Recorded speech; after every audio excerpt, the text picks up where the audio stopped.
Bien, chers amis, je voudrais vous parler d'une pratique de notre vie, l'adoration en esprit et en vérité. La première mission de la créature envers son Dieu, c'est l'adoration.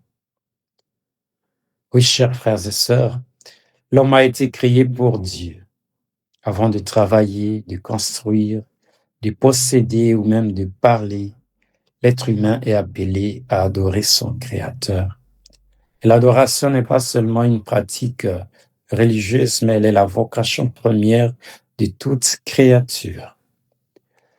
Dans toute la Bible, du ciel jusqu'à la terre, nous voyons une immense liturgie.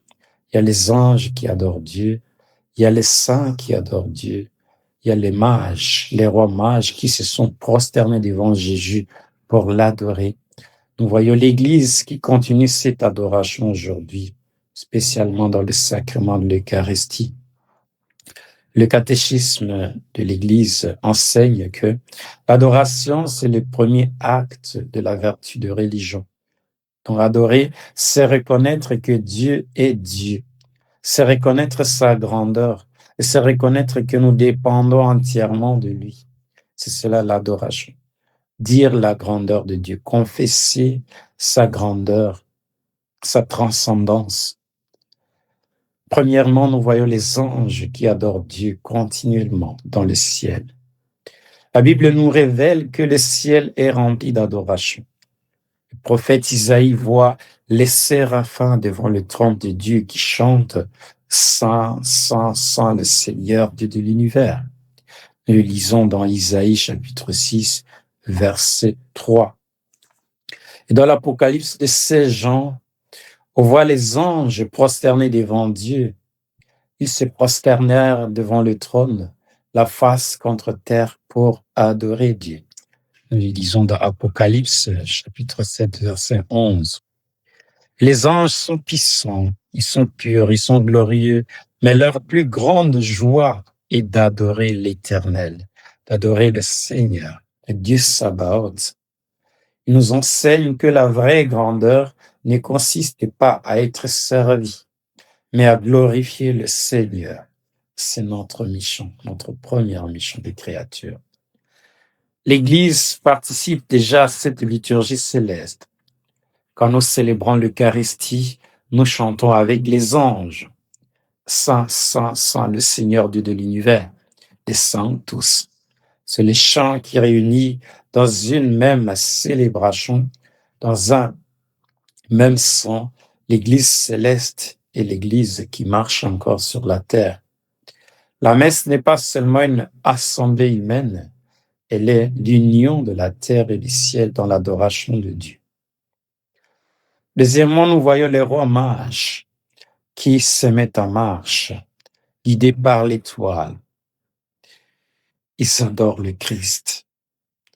Lorsque les mages arrivent à Bethléem, ils ne viennent pas d'abord pour comprendre ce qui arrive, pour comprendre ce qui est arrivé, ou le sens ou la signification de cette étoile qu'ils avaient vue à l'Orient et qui les guidait. Mais ils viennent pour l'adorer. Arrivés à Jérusalem, ils diront, où est le roi des Juifs? Où est le roi d'Israël qui est né? Nous avons vu son étoile à l'Orient et nous sommes venus pour l'adorer. C'est ce que dit l'Évangile. Ils virent l'enfant avec sa mère et tomba à genoux et se prosternèrent devant lui pour l'adorer. Nous le lisons en Matthieu chapitre 2 verset 11. Ces hommes étaient savants, ils étaient riches, ils étaient respectés. Pourtant, devant l'enfant Jésus, ils tombent à genoux, ils tombent en adoration. Et l'adoration véritable exige toujours l'humilité, chers amis. Les mages offrent l'or pour signifier que Jésus est roi. Ils offrent l'encens pour signifier qu'il est Dieu, il mérite un culte. Ils offrent la myrrhe pour signifier que Jésus donnera sa vie pour sauver le monde, qu'il mourra pour le rachat de l'humanité. L'adoration implique donc la foi, la prosternation et l'offrande de soi. Chers amis, aujourd'hui encore dans l'Église, nous nous agenouillons devant le Saint-Sacrement parce que nous croyons que Jésus est réellement présent dans l'Eucharistie. Oui, et nous sommes appelés à l'adorer en esprit et en vérité. Jésus révèle à la Samaritaine dans la Bible la profondeur de la vraie adoration. Comment adorer le Seigneur? La Bible dit en Jean 4, 23, les vrais adorateurs adorent le Père en esprit et en vérité. Oui, l'adoration ne doit pas être seulement extérieure. Ce n'est pas seulement chanter. Ce n'est pas seulement réciter des prières. Ce n'est pas seulement assister à la messe physiquement. Dieu cherche les cœurs. Dieu cherche des adorateurs en esprit, en vérité. Adorer en esprit signifie adorer avec l'âme, avec amour, avec foi, avec un cœur sincère. Adorer en vérité signifie reconnaître la vérité de Dieu, vivre selon l'Évangile, ne pas avoir une foi hypocrite.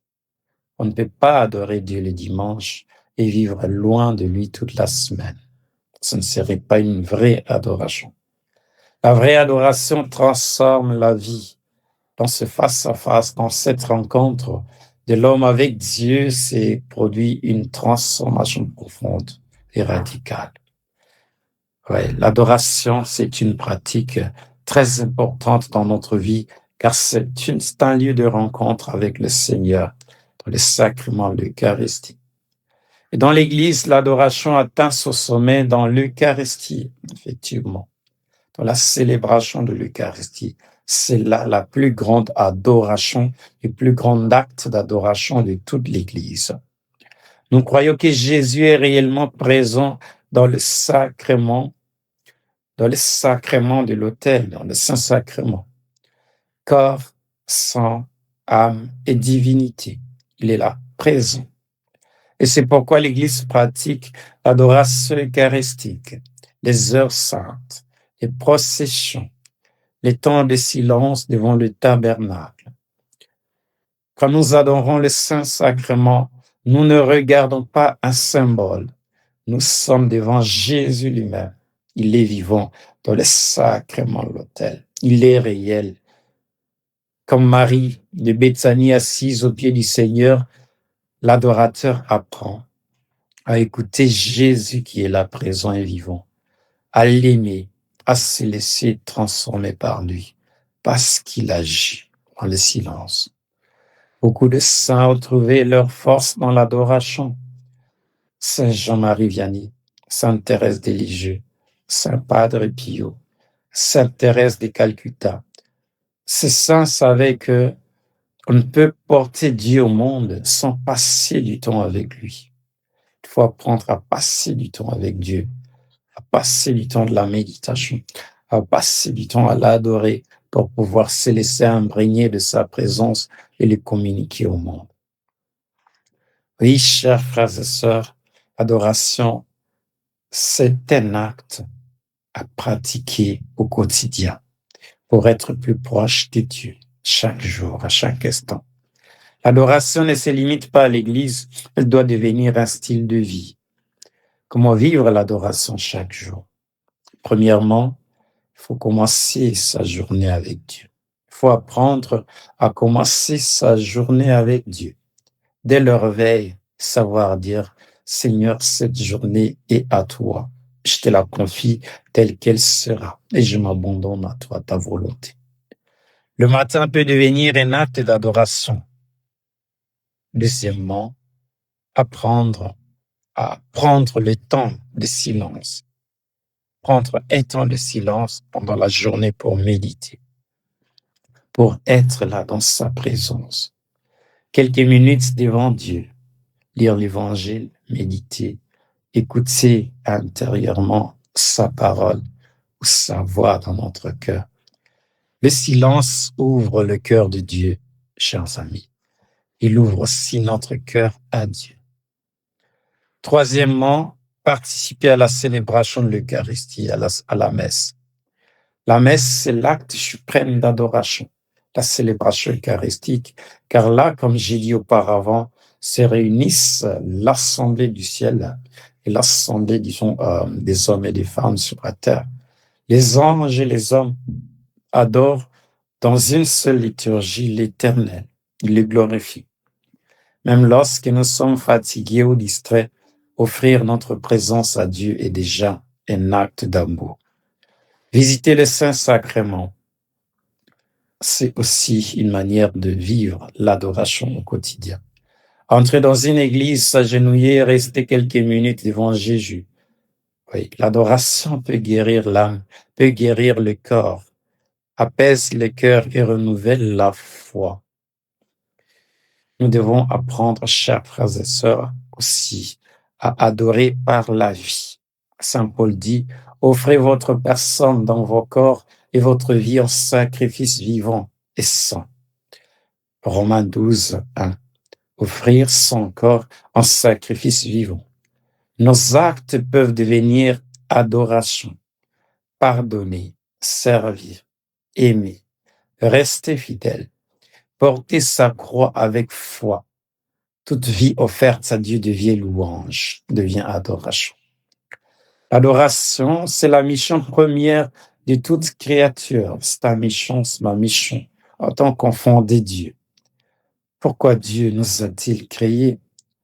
Pour le connaître, pour l'aimer, pour le servir.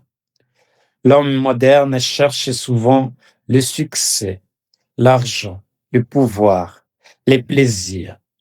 Mais le cœur humain reste vide sans Dieu, car nous avons été créés pour l'adoration. Quand l'homme cesse d'adorer Dieu, il finit par adorer autre chose. L'argent, les idéologies, le pouvoir, lui-même. L'adoration remet Dieu à la première place. Et lorsque Dieu reprend sa place dans notre vie, tout retrouve son ordre. Oui, chers frères et sœurs, les anges adorent Dieu dans le ciel. Les rois mages ont adoré l'enfant Jésus. L'Église adore le Christ dans l'Eucharistie. Et nous aussi, nous sommes appelés à devenir des adorateurs. L'adoration n'est pas une perte de temps, c'est le cœur à cœur avec Dieu. C'est le cœur même de notre vocation de créature, d'enfant de Dieu.